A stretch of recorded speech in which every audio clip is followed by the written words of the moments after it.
Duke University layoffs begin in August.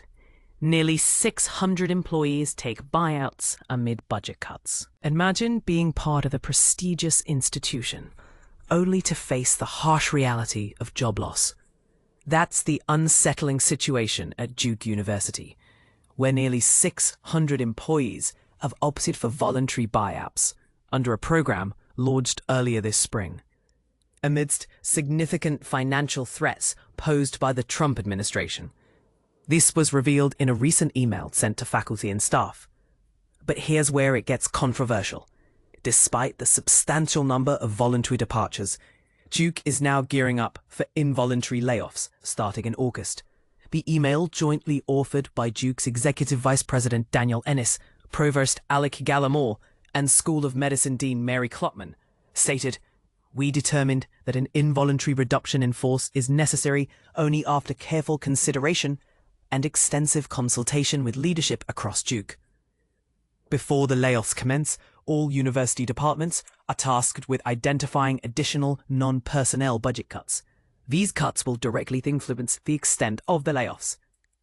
Interestingly, the email highlighted that the impact of the layoffs would be somewhat mitigated by the high number of employees, 599 to be precise, who took the voluntary buyouts. Moreover, over 250 faculty members are contemplating voluntary retirement incentives. "We recognize and are sorry for the impact these changes will have on our colleagues," the email empathetically noted.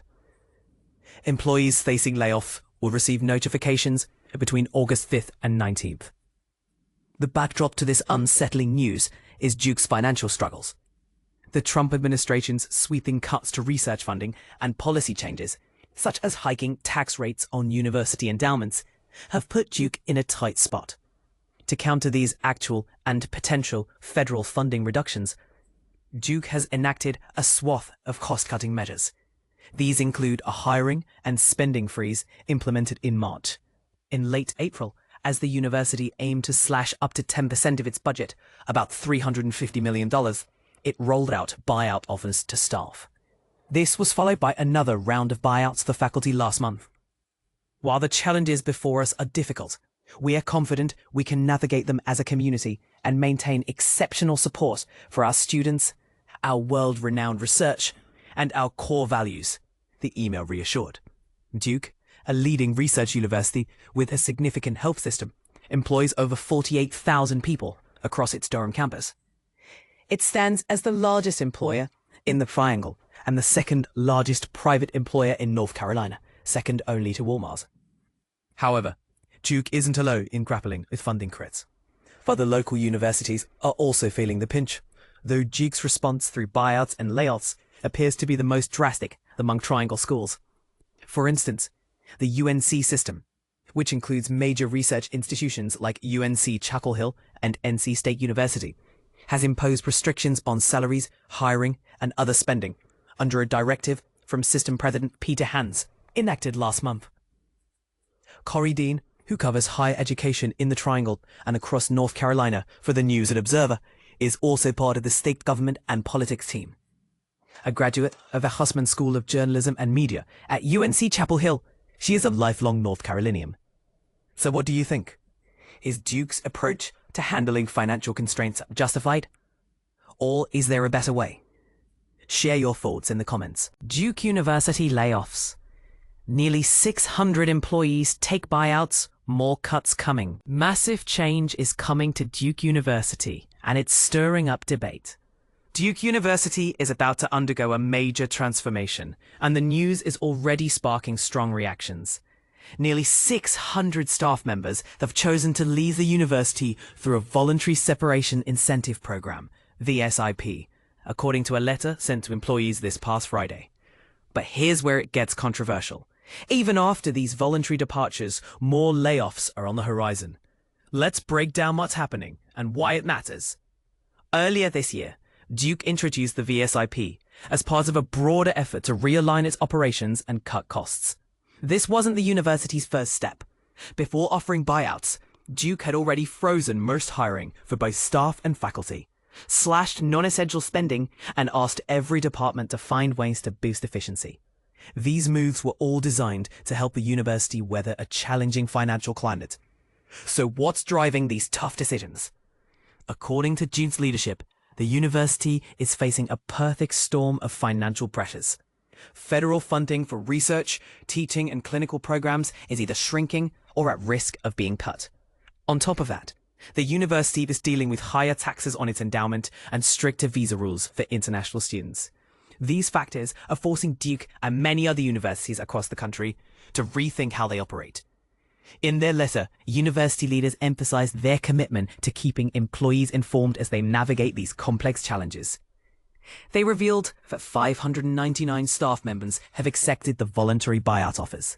Additionally, more than 250 eligible faculty members are currently weighing similar retirement incentives. And this is the part most people miss. Even after nearly 600 people have agreed to leave, Duke says it still needs to make further cuts to its workforce. The university insists that these reductions are necessary to ensure it can continue to support and invest in its core missions, education, research, and patient care, in a responsible way. To minimize the impact on people, Duke has asked every school and department to take a hard look at their budgets and see if there are any more non-personnel expenses that can be trimmed. The results of these reviews will determine just how many additional staff members will be let go. The university has made it clear that involuntary layoffs will take place in August. For employees whose positions are funded by research grants, job cuts can happen at any time during the year, depending on whether funding is available. If you're a Duke employee, here's what you need to know. Those affected by the upcoming layoffs will be notified by their managers between August 5th and August 19th. This situation raises some big questions, and not everyone will agree on the answers. Is Duke making the right call by prioritizing financial stability, even if it means letting go of dedicated staff? Or should the university be doing more to protect jobs, especially in such uncertain times? And what does this mean for the future of higher education as a whole? We want to hear your thoughts. Do you support Duke's approach, or do you think there's a better way forward? Share your perspective in the comments. Let's get the conversation started. Duke University staff cuts, nearly 600 departures, and upcoming layoffs. Imagine waking up to the news that nearly 600 of your colleagues are leaving their jobs, with many more potentially facing layoffs in the coming months. This is the stark reality facing the Duke community as the university's Voluntary Separation Incentive Program, VSIP, comes to a close. But here's where it gets interesting. The program's impact will be felt far beyond the departing staff members, with potential ripple effects on the entire university ecosystem. The VSIP, which was first announced in April, offered staff members a chance to voluntarily leave their positions in exchange for a severance package. A total of 599 staff members accepted the offer, and many are leaving the university this week. The announcement was made in a Friday morning email to faculty and staff from Executive Vice President Daniel Ennis, Provost Alec Gallimore, and Mary Kvotman, Executive Vice President for Health Affairs. The email acknowledged the significant impact these changes will have on the university community, stating, "We are sad to see these valued colleagues and members of our community leave Duke, and we thank them for their many contributions and dedicated service." But what's behind this massive exodus? According to the email, the university is facing dramatically lower research support and increased tax rates on the endowment. This is a complex issue, but essentially it means that the university is receiving less funding for research projects and is also having to pay more taxes on its endowment. The endowment is a pool of money that the university uses to fund various projects and initiatives. So when the tax rate increases, it can have a significant impact on the university's budget. And this is the part most people miss. The VSIP is not just a one-time event, but rather part of a larger restructuring effort by the university. The program is designed to help the university reduce its costs and refocus its resources, but it's also likely to have a significant impact on the remaining staff members.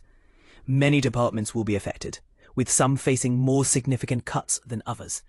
The libraries, student affairs, Office of Information Technology, and communications departments are all expected to be heavily impacted.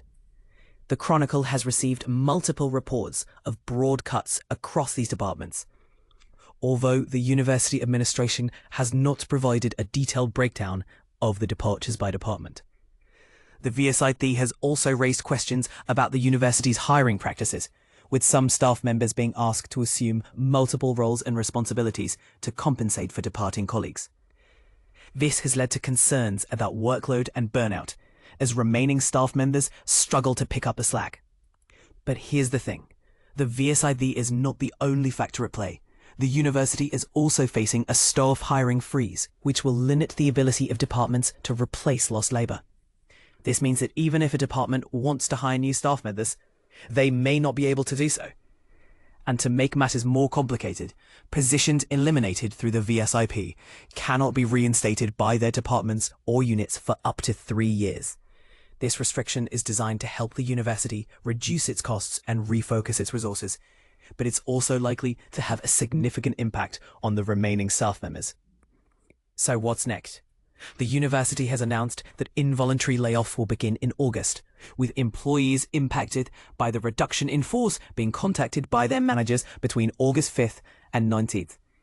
The email stated that all schools and units are now reassessing their budgets, and that we recognise and are sorry for the impact these changes will have on our colleagues.